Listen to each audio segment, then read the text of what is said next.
Ça y est, nous sommes live. Bonjour et bonsoir à tous. Ici, c'est Nadi et Serge Academy B du JCTUM LTD. Et aujourd'hui, on est dans notre rubrique La News du jour. On a pêché dans le nombre, la multitude de news que l'on voit au quotidien et on a voulu vous présenter une news en particulier, donc quelque chose de super important. C'est une news qui concerne les volumes d'utilisation des cryptos et principalement deux, donc les plus connus, Bitcoin et d'un autre côté le très controversé Tether. Donc en fouillant, on est tombé sur un article que l'on a analysé en interne, on a commenté la chose, et là, on pensait que c'était vraiment un article clé, vu que le Tether et le Bitcoin, ça touche tout l'écosystème, et exposer cela selon les sources que l'on a, exposer cela à, comment dirais-je, avec vous, la communauté, et ensuite, commenter ce qu'on puisse voir afin que ça puisse éclairer pas mal d'entre vous et nous tous en général. Donc, Nadi, bonsoir. Bonsoir Serge et bonsoir la communauté. Donc, bienvenue dans notre émission. Donc, voilà, donc on fera la lecture de l'article. Donc, j'attends vos réactions. Si vous avez des questions, n'hésitez pas. Voilà, donc on commence? Yes, c'est parti Nadi, c'est tout à toi. Ok. Quelle est la crypto-monnaie la plus utilisée au monde? Si vous pensez que c'est le Bitcoin qui représente environ 70% de la valeur marchande mondiale des actifs numériques, vous avez probablement tort. Alors qu'il est difficile de trouver des chiffres concrets sur les volumes de transactions dans ce secteur financier souvent trouble, les données de CoinMarketCap.com montrent que le symbole du volume de transactions quotidiens et mensuels le plus élevé est celui du Tether, dont la capitalisation boursière est plus de 30 fois inférieure. Le volume de Tether a dépassé celui du Bitcoin pour la première fois en avril et l'a constamment dépassé depuis début août à environ 21 milliards de dollars par jour, a déclaré le fournisseur de données. Avec un volume de transactions mensuelles supérieur de 18% à celui de Bitcoin, Tether est sans doute la pièce la plus importante de l'écosystème crypto. Tether est également l'une des principales raisons pour lesquelles les régulateurs considèrent les crypto-monnaies avec un œil prudent et ont mis les freins aux fonds négociés en bourse ETF crypto dans un souci de manipulation du marché. Selon l'ex-Sokolin, s'il n'y a pas de Tether, nous perdons énormément de volume quotidien, environ 1 milliard de dollars ou plus selon la source de données. Donc, l'ex-Sokolin est co-directeur mondial de la technologie financière chez Consensus. Entre autres, il dit « Certains des modèles de négociation potentiels sur le marché pourraient commencer à disparaître. Tether est la pièce la plus utilisée dans le monde, une catégorie de jetons qui cherche à éviter les fluctuations de prix, souvent au moyen de stacking ou de réserve. C'est également un moyen pour la plupart des traders actifs dans le monde d'entrer sur le marché de la crypto. Dans des pays comme la Chine où les échanges crypto sont interdits, les gens peuvent payer comptant pour obtenir des Tether avec peu de questions selon Sokolin. À partir de là, ils pourront échanger leur Tether contre du Bitcoin et d'autres monnaies crypto, a-t-il déclaré. Alors, pour de nombreuses personnes en Asie, ils aiment l'idée qu'il s'agisse d'une chose opaque qui est hors de portée du gouvernement américain, a déclaré Jeremy Aller, président directeur général de Circle, qui soutient un autre stablecoin rival, USDC ou USD Coin. C'est une fonctionnalité, pas un problème. Tether, qui est poursuivi par le procureur général de New York pour avoir soi-disant mélangé des fonds clients, y compris des réserves, indique que l'utilisation d'un formulaire de connaissance de la clientèle et d'un processus d'approbation est nécessaire pour émettre et échanger la pièce. Selon Aller, les traders asiatiques représentent environ 70% du volume total des échanges crypto et Tether a été utilisé dans 40% et 80% des transactions sur deux des plus grandes bourses mondiales, Binance et Huobi, respectivement, a déclaré Coinmetrics plus tôt cette année. Tadeusz Drija, chercheur au Massachusetts Institute of Technology, MIT, explique que beaucoup de gens ne savent même pas qu'ils utilisent Tether parce que les institutions financières traditionnelles craignent de ne pas trop bien repérer les criminels et les blanchisseurs d'argent.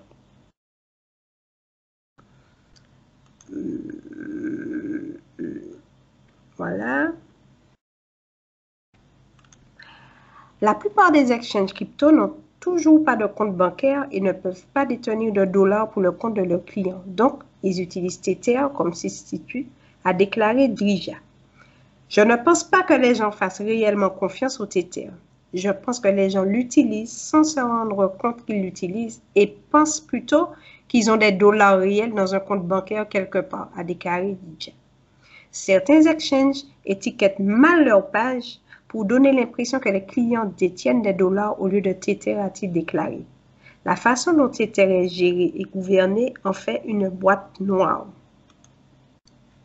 Alors que Bitcoin n'appartient à personne, Tether est émis par une société privée basée à Hong Kong, dont les propriétaires sont également propriétaires de l'exchange crypto Bitfinex. Le mécanisme exact par lequel l'offre de Tether est augmentée et diminuée n'est pas clair. La question de savoir exactement quelle partie de l'offre est couverte par les réserves fiduciaires est également en cause, car Tether n'est pas audité de manière indépendante. En avril, Tether a révélé que 74% des Tether sont couverts par des liquidités et des titres à court terme, alors qu'il avait précédemment déclaré disposer d'une réserve de 100%.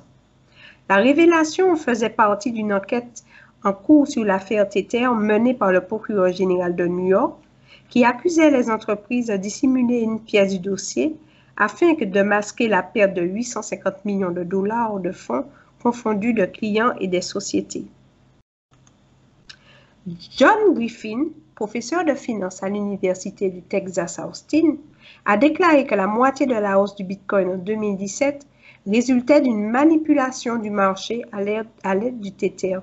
L'année dernière, Bloomberg a annoncé que le département américain de la justice enquêtait sur le rôle de Tether dans cette manipulation du marché. Commodité contre risque. Le fait d'être contrôlé par des parties centralisées va à l'encontre de l'objectif initial de la crypto-monnaie blockchain et décentralisée, a déclaré Griffin.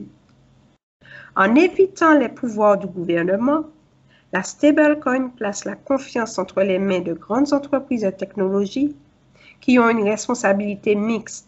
Donc, bien que l'idée soit bonne en théorie, elle est en pratique risquée, ouverte aux abus et aux mêmes problèmes que les monnaies fiduciaires traditionnelles. D'autre part, étant donné que Tether est la clé de leur croissance, de nombreux exchanges crypto seraient probablement disposés à le renflouer si nécessaire, a déclaré Dan Reichman, qui développe une plateforme pour l'émission d'actifs numériques et était à la tête des technologies de négociation chez Galaxy Digital. Il y a ce soutien implicite de tous ces exchanges pour aider le Tether à rester à flot, a-t-il déclaré. Bien que des dizaines de pièces de monnaie stables aient été publiées au cours de la dernière année, beaucoup d'entre elles ont été auditées et réglementées de manière indépendante, mais Tether reste de loin le favori. Je ne dis pas que c'est parfait, mais sa commodité l'emporte sur ses risques pour de nombreuses personnes. Voilà, donc je pose des questions. Yes, on va passer aux questions. Voilà, donc question. Est-ce que l'USDT est l'instrument malveillant qui sert à manipuler le prix du BTC? Pourquoi les exchanges et autres projets populaires le soutiennent-ils? Tron, EOS, Binance, Huobi, OKEx? Est-il vraiment backé par des réserves en dollars?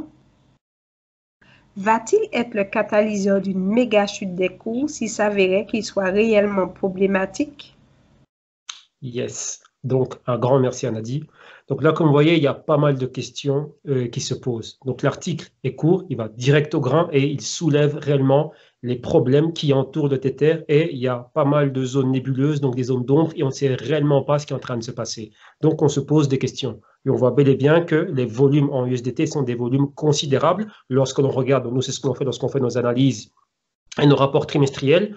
Au début, donc là je vous dis au début, donc fin 2017-2018, lorsqu'on regardait les volumes, on voyait qu'il y avait un gros volume en yuan chinois. Ensuite, la Chine a fait ce qu'elle devait faire, mais elle a passé la balle au camp japonais. Donc il y avait des gros volumes. Donc on arrive au Bitcoin principalement par le yen japonais. Yen japonais, dollar américain, won coréen. Et de plus en plus, le yen japonais a commencé à disparaître. Won coréen aussi baissé et directement on a commencé à avoir un gros volume en dollars américains et directement après en Tether et c'était en train d'être, enfin ça s'est équilibré et tout d'un coup, boum, on va dire au courant de, allez, je dirais quoi, courant de cette année, donc fin 2018 et tout au long de l'année 2019, on a vu comment le Tether a commencé à prendre de plus en plus d'ampleur et jusqu'à dominer pratiquement tous les échanges. Donc, qu'est-ce que ça veut dire? On arrive au Bitcoin principalement par le Tether et c'est grâce au Tether réellement qu'on génère du volume de trading pour le BTC. Donc, voilà en gros ce problème.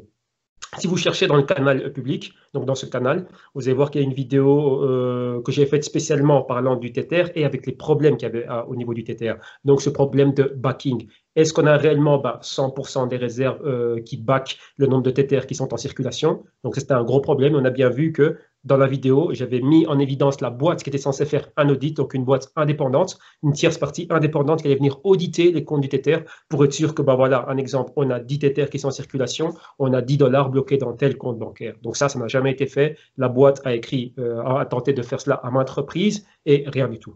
D'un autre côté, on a vu, donc là, nous tous, on suit l'actualité crypto, on a vu qu'il y avait pas mal de problèmes au niveau des comptes bancaires de la société. Donc, rappelez-vous, la société a son QG, donc son quartier général à Hong Kong, mais la société a son siège social ailleurs, dans une autre juridiction offshore. Donc là, c'est ce qu'il faut comprendre. Et d'un autre côté, on voit quoi? Ils ont des comptes un peu partout. Ils avaient des comptes à ING en Hollande, il y a des comptes en Grande-Bretagne, des comptes aux États-Unis, en Pologne, etc., etc. Dernièrement, donc là, au courant de l'année, on a vu le procureur général de New York demander un gel de ses fonds et demander des comptes à la compagnie. Et là, on va dire que tout est sorti à, comment dirais-je, tout a été mis en avant. Donc là, il y avait pas mal de problèmes. On ne sait vraiment pas ce qui s'est passé à ce sujet-là, donc pour savoir quelle est l'issue réellement de ce problème. Mais qu'est-ce qu'on a remarqué? Au même moment, la compagnie voulait lever $1 milliard pour mettre sur pied un nouveau jeton qu'on appelle le Léo, donc du style BNB, un jeton uniquement et spécifiquement pour l'exchange Bitfinex. Donc voilà en gros ce qui était fait. Mais maintenant, comme on l'a vu et on l'a décrit dans l'article, problème entre les fonds propres de la compagnie et les fonds entre parenthèses des clients. Donc les clients qui s'inscrivent sur Bitfinex, qui envoient leurs fonds, la compagnie a mélangé les deux fonds et utilisé, puisé dedans, ou je ne sais pas ce qu'ils ont fait avec. Donc voilà, en gros, tout cet aspect ambigu et tout cet aspect super opaque que l'on a autour du Tether. Et est-ce que le Tether serait un point de faille pour tout l'écosystème crypto? Vu déjà que le BTC est super important, c'est 70% du marché crypto. On a le Tether qui occupe le plus grand nombre de volumes entre parenthèses, de négociation par rapport au BTC, soutenu par des méga gros exchanges à méga volume, donc Binance, comme on a vu Huobi et encore d'autres. Et on a bien vu aussi qu'il y a des projets crypto qui ont commencé eux aussi à avoir leur version du Tether. Donc le Tether USDT basé sur la blockchain Omni, un fork de Bitcoin, et aussi un Tether ERC20, donc sur Ethereum. Ensuite, on a vu le USDT Throne. Donc, rappelez-vous, Justin Chen aussi avait pas mal d'histoires avec, comment dirais-je, le Tether, etc., etc. Donc, il y a la version Throne. Il y a aussi EOS. Il y a aussi cette version USDT, EOS, et donc tout ça, plus d'autres exchanges qui sont en train de soutenir tout cela. Et dernièrement, qu'est-ce qu'on a vu? La boîte Bitfinex et leur compagnie mère comptent mettre sur pied aussi un stablecoin, mais maintenant backé par le yuan chinois. Donc on sait bien que là, il y a du gros volume, mais qu'est-ce qui se passe? Est-ce que ce volume est vrai? Est-ce que si? Est-ce que ça? Et comme vous l'avez vu, eux-mêmes ont dit que voilà, notre Tether n'est pas backé à 100% par du dollar US, à 74%, et dans ces 74%, nous avons des titres à court terme, long terme et d'autres actifs. Donc là, ça peut être dire quoi? Ça peut être backé par l'action d'Apple, ça peut être backé par du gold, ça peut être backé par du pétrole, ça peut être backé par on ne sait pas quoi. Mais vu que ça, c'est backé par des actifs à rente variable et qu'on ne peut pas auditer ce qui se passe, qu'est-ce qui se passe maintenant s'il y a une méga chute du marché et que les actions tombent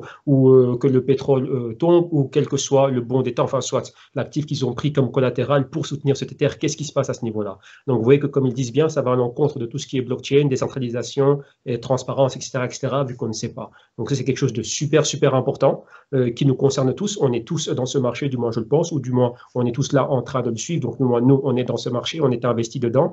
Mais la question est, qu'est-ce qui se passe réellement avec ce Tether? Est-ce que réellement, Tether, ça peut être la cause de pas mal de risques ou de je ne sais quel cataclysme, enfin, événement cataclysmique ici dans l'écosystème crypto? On verra, mais donc c'est à prendre avec précaution, surtout maintenant que l'on voit que le volume quotidien a dépassé celui du Bitcoin. Donc voilà en gros ce qu'on voulait partager avec vous. Donc il y a pas mal de choses qu'il faut mettre en avant. Vous voyez que la plupart de ces news sont toujours sont émises. Ce sont des choses qui sont débattues et commentées dans les médias, on va dire, anglo-saxons. Donc nous, on tente vraiment de faire cet exercice, de la ramener ici dans, on va dire, en francophonie et qu'on puisse tous commenter cela.